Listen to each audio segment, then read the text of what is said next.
Hulyo 2014 na wala pang siyam na taong gulang ako noon nang umiwas sa akin sina Charlie at Lucas ng halos isang linggo. Isang umaga, sa gitna ng malamig na ambon, kumatok ang dalawang lalaki sa bintanang nababalutan ng hamog at tinawag ako papunta sa gubat namin.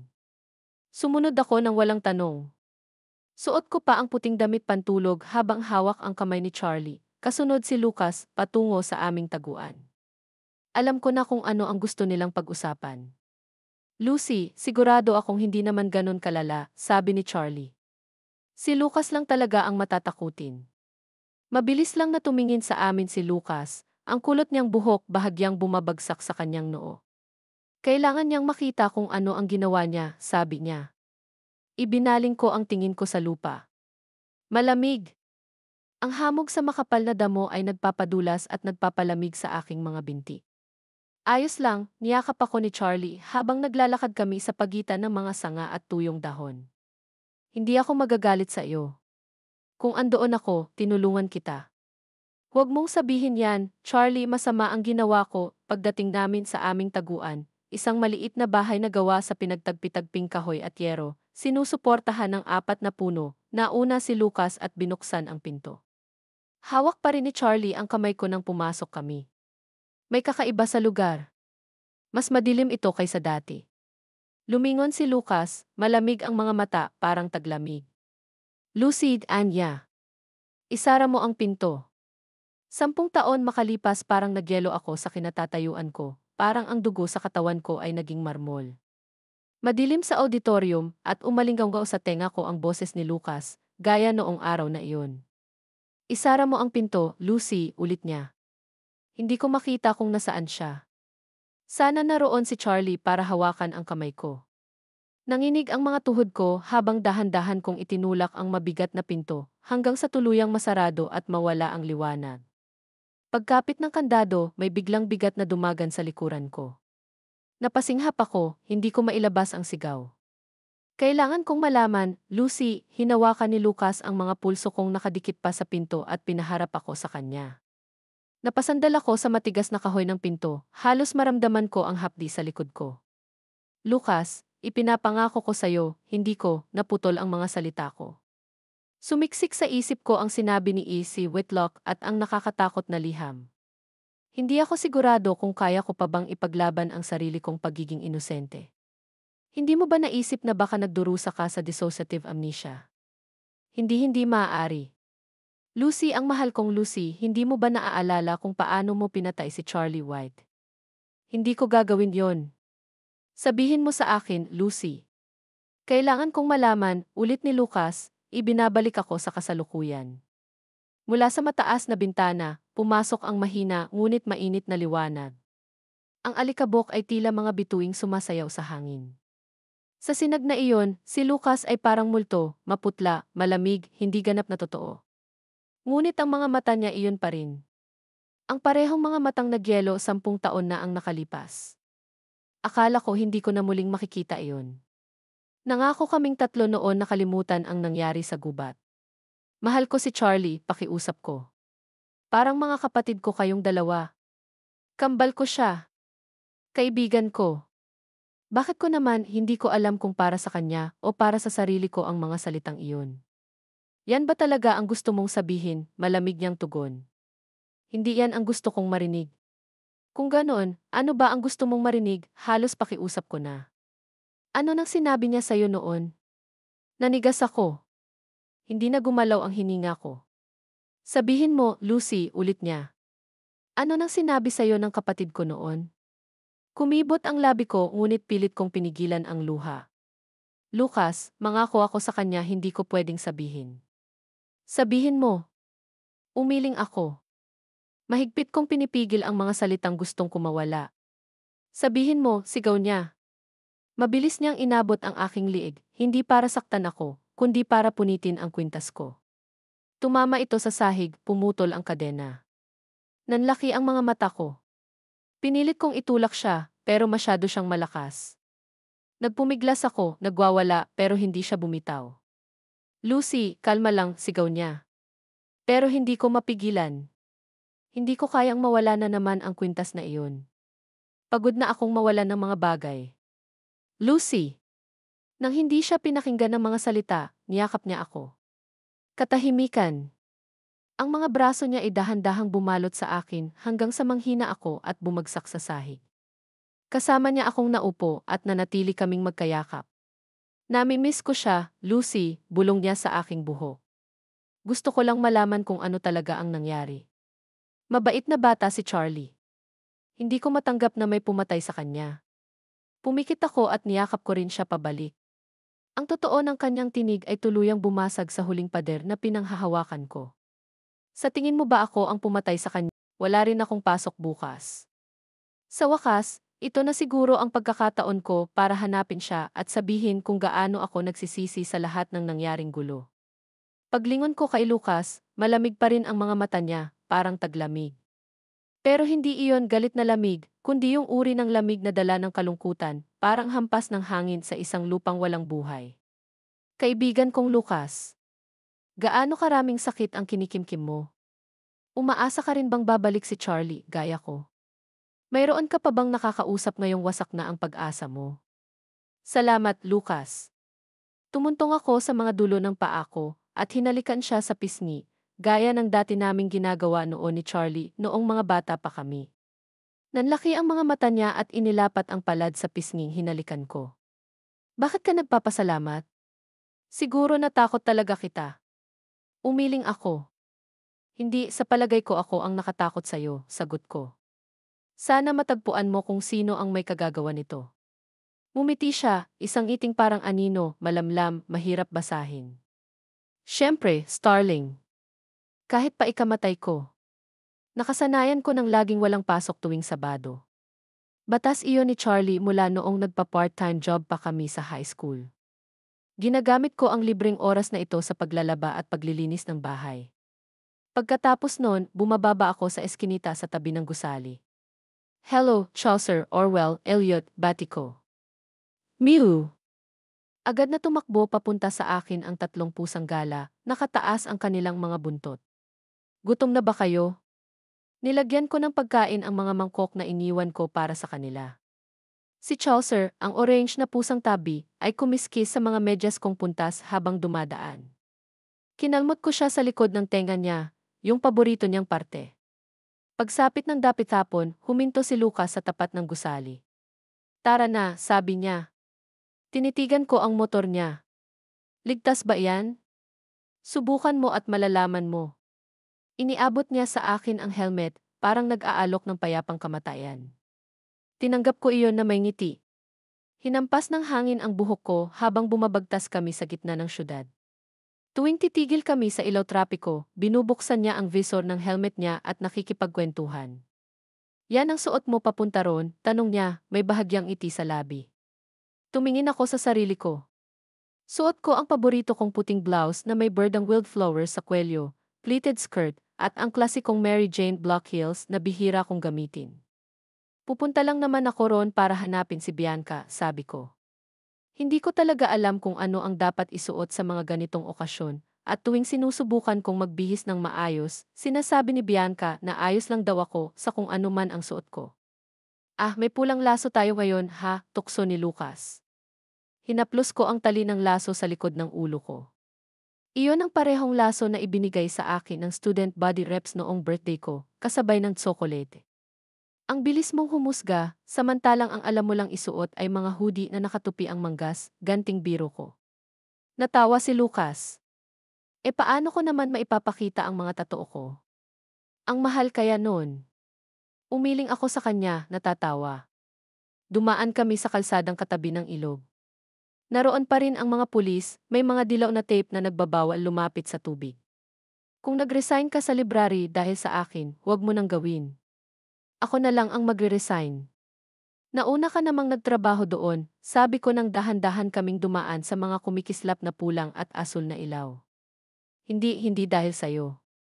Alam kong magiging abala na ako ngayon, sagot niya. Siguro nabigyan lang kita ng maling impresyon noon, nagmamadali lang talaga akong umuwi sa pamilya ko. Hindi ko naman siya pinipilit magpaliwanag. Tingnan mo ako, sabi niya nang huminto kami muli sa ilaw trapiko. Itinaas ko ang visor ko. Pasensya na sa mga inasta ko nitong mga nakaraang araw, sabi niya. Ang dami kong kailangang pagdaanan. Hindi ko kailanman inisip na kaya mong saktan si Charlie, pero nang marinig ko ang balita, naalala ko yung araw na iyon, 10 taon na ang nakalipas sa gubat at may parte sa akin na naisip, baka nga kaya mo. Patawad, Lucy. Kaya naaalala pa rin niya. Naiintindihan ko, Lucas. Ganon din siguro ang mararamdaman ko kung ako ang nasa lugar mo. Bumagsak ang kanyang mga balikat sa buntong hininga. Hindi ganoon. Lagi mong tinitingnan ang mabuti sa mga tao, kahit sa mga pinakamasama. Mabilis kang magpatawad. Wala namang dapat patawarin, Lucas. Mahirap lang talaga ang pinagdadaanan mo ngayon. Sandali siyang umiti, isang tipid ng ngiti. Hindi ka talaga nagbago.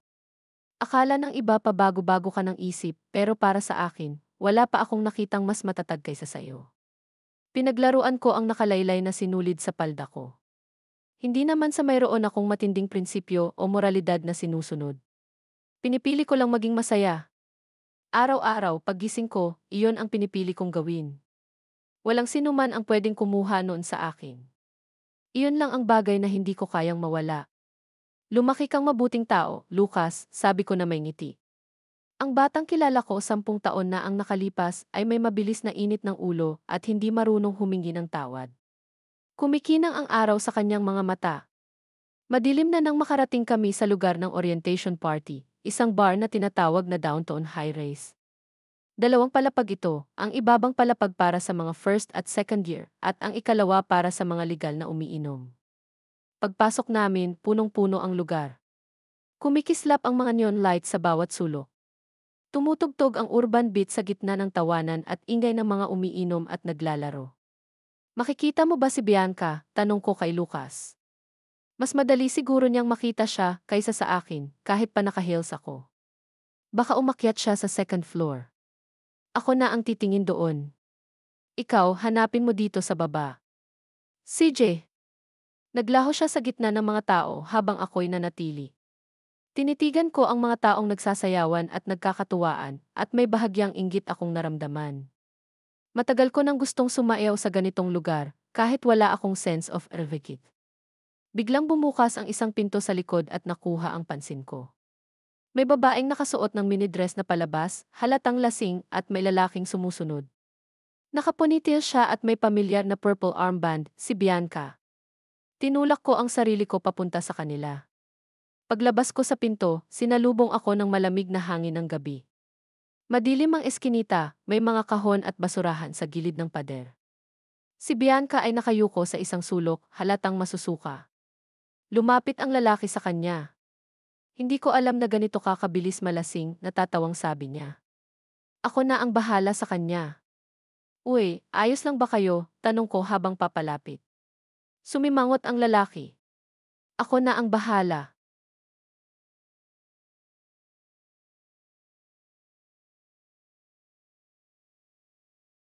Sa kanya ako nakikipag-usap, sagot ko. Hindi tumingin si Bianca, nakatungo lang siya. Umalis ka nga, lasing niyang sabi. Buwisit na lasingga, mura ng lalaki bago umalis. Naghina ang tunog ng musika habang bumalik siya sa loob.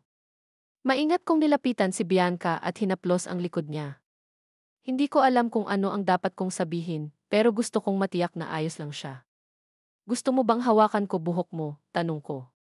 Kung masusuka ka, okay lang. O gusto mong samahan kita sa banyo? Inangat niya ang ulo niya at tumingin sa akin. Tumama sa mukha niya ang ilaw mula sa bar sa likod namin. Sumimangot siya sandali bago ngumiti ng malaki.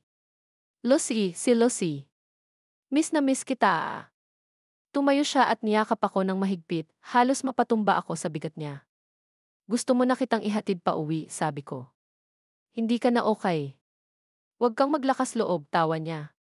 Dito ang bihite mo. Mag-enjoy tayo. Bago pa ako makapagsalita, hinila niya ako pabalik sa loob. Pinilit kong huwag siyang madapa habang naglalakad kami. Kumindat pa siya sa bouncer at agad kaming pinapasok sa second floor. Sinundan ko siya ng kaba-kaba habang umorder siya ng 2 basong inumin na kulay lila. Tingnan mo, Lucy. Si Wicos yon. Itinuro niya ang mga lounges sa kabilang dulo.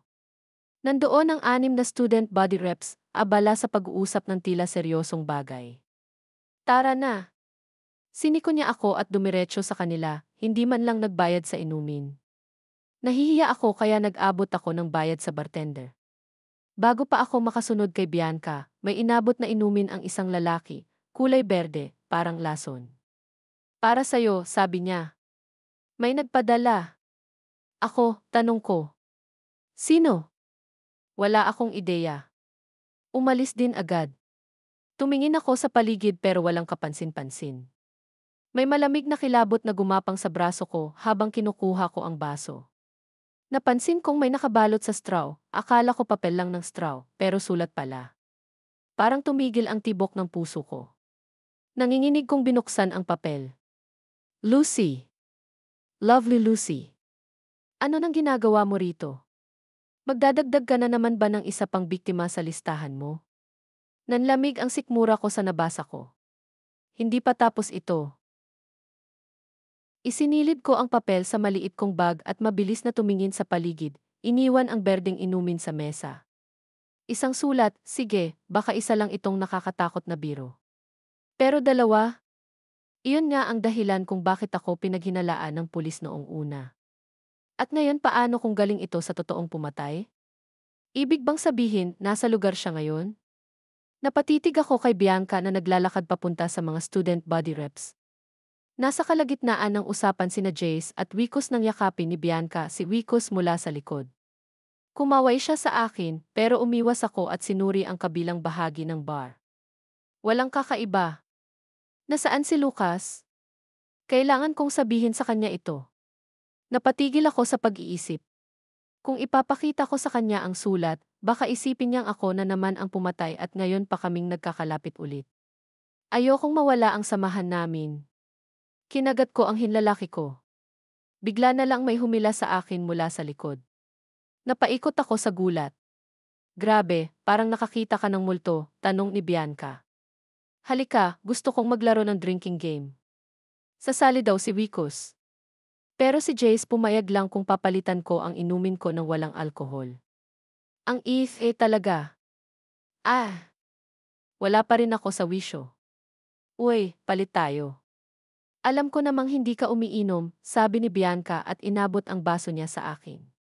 Tinitigan ko ang mapulang likido na bumubula sa loob ng baso. Tama siya. Ngayon ko lang napagtantong alak pala ang inorder niya para sa amin matapos kong sumimsim. Papalitan ko rin sana, pero di ko sigurado kung magandang ang inumin ang kanya. Hinila ako ni Bianca papunta sa mga lounge kung saan may ilan ng nakasama. Di ba pambata tong laro? Tanong ng isa sa mga reps na may salamin, yung blonding babae na nakita ko sa student body office. Halika na, Heather, kahit ilang round lang, biro ng isa pang lalaki. Kilala ko rin yung isa. May pulang buhok siya, parang kulay ng fox. Dumulas ang berdeng mata niya papunta sa akin. Siya yung lalaking nabuhusan ako ng tubig dati. Mumiti siya na parang matagal na kaming magkaibigan. Napasinghap ako, parang nabasa ulit ng malamig na tubig ang balat ko. Hinila ako ni Bianca at pinaupo sa tabi ni Wikos habang siya naman ay tumabi kay Jace. Uy, di ba ikaw yung babaeng pumatay? Tanong ni Wikos habang inaayos ang itim niyang buhok, kita ang mga itim na stud sa tenga. Tumingin ako sa aking mga Mary Jane Heels. Ano bang magandang sagot ng di nakakailang sa lahat? Wikos, behave, saway ni Bianca. Alam mo namang may crush si Lucy sa'yo. Ano? Tiningnan ako ni Wikos, bahagyang tumaas ang kilay at tumagilid ang ulo na parang sinusuri ako. Pasensya na, hindi ako magtatagal, sabi ng student body president, ibinalik ang usapan sa laro. Kailangan kong i-check yung mga first years, baka may gulo na naman. Ang bait mo talaga, Jace, sabi ni Bianca habang nakasandal sa kanya, nakapatong ang buhok niyang kulay blonde na maililang gradasyon sa balikat ni Jace. Natouch talaga ako noong dumalaw ka sa bahay. Ang thoughtful mo. Hindi ako makapaniwala. Binisita rin niya si Bianca. Umiti ako at gumaan ang pakiramdam ko. Salamat na lang at may nag-aalaga sa kanya.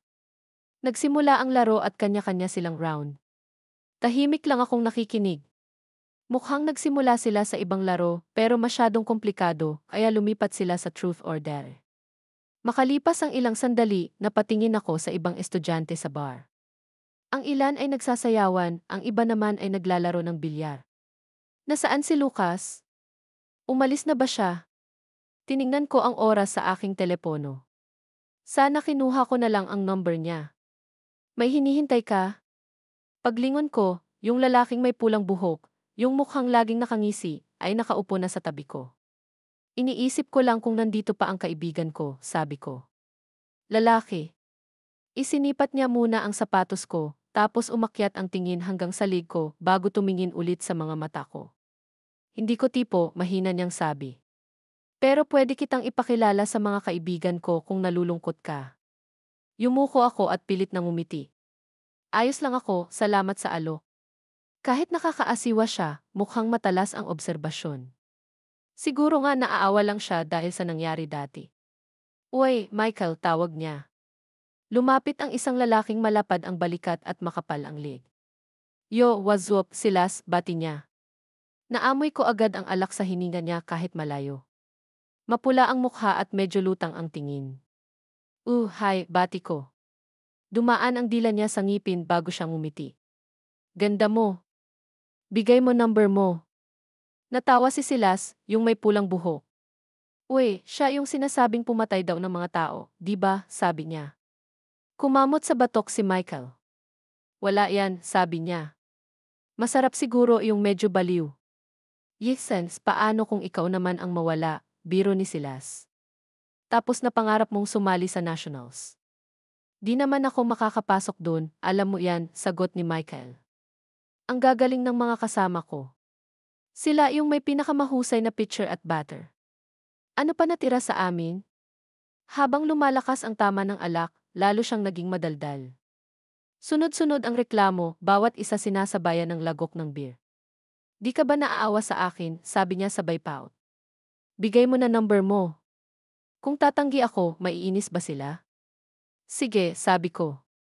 Pinadagdag niya ako sa contacts niya at agad akong sinendan ng mensahe. Michael, gusto mo bang umalis dito, tayong dalawa? Isnanlaki ang mga mata ko sa text. Habang iniisip ko kung paano ko tatanggihan ng magalang, may tumawag sa pangalan ko. Lucy! Ikaw na, sigaw ni Bianca. Kung pwede ko lang siyang halikan sa ginhawang dala ng tawag niya. Oo kay, sabi ko. Kumikinang ang kanyang purple eyeshadow sa mga ilaw ng bar habang kumunot ang kanyang kilay. Ang makintab niyang mga labi ay ngumiti ng mapanukso. Truth o dare? Tanong niya. Alin kaya ang mas mabilis matapos? Truth, sabi ko. Lagi kang boring, napasimangot siya. CJ, truth.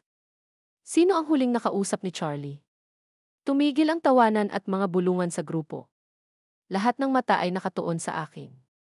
Ako, sagot ko. Automatikong tumungo ang kamay ko sa pendant ko. Lucy, sweetie, ang lakas ng tugtog, hindi kita marinig, tawa ni Bianca. Ako, ulit ko, mas malakas ngayon. Mabigat ang dibdib ko, parang may hinihila akong sako mula sa ilog. Pinagdikit ko ang mga kamay ko sa kandungan, parang may malamig at nabubulok na balat na dumula sa pagitan ng mga daliri ko. Ay, sasal.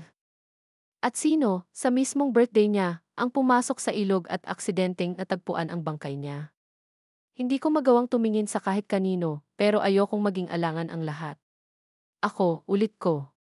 Kung ganon, huling tanong at huwag kang magsisinungaling. Sino ang pumatay sa boyfriend ko? Sino ang pumatay kay Charlie White? Nilunok ko ang bukol sa lalamunan ko. Nasaktan si Bianca. Sana makausap ko siya ng kamilang. Sana may paliwanag ko sa kanya kung gaano ako nagsisisi. Kasalanan ko rin, palagi ko siyang binibigyan ng pag-asang buhay pa si Charlie. At ako rin ang pumatay sa pag-asang iyon.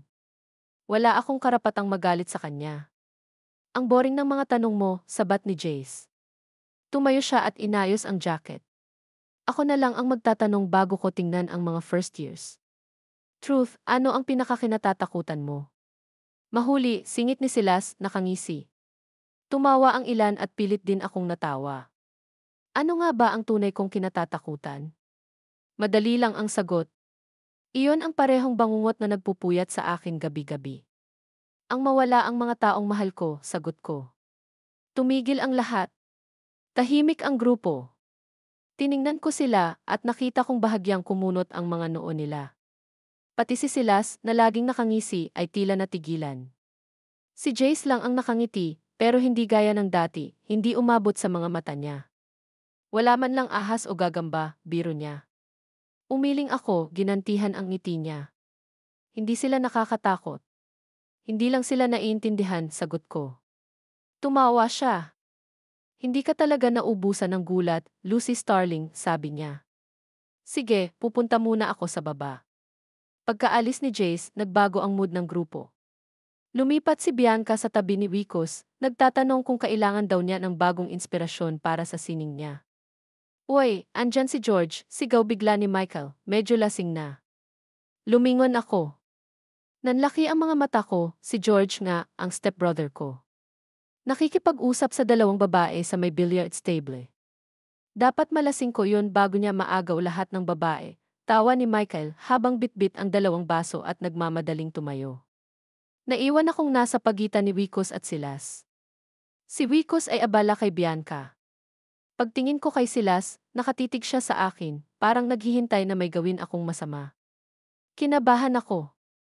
Nagpatapik-tapik ako sa baso ko. Hindi ko na mapapilit si Bianca na umalis, halatang masaya siya. Pero nasaan na si Lucas? Sa huli, nagpaalam na lang ako. Sige, ang saya ng gabi. Uuna na ako. Tanging si Silas lang ang tumingin.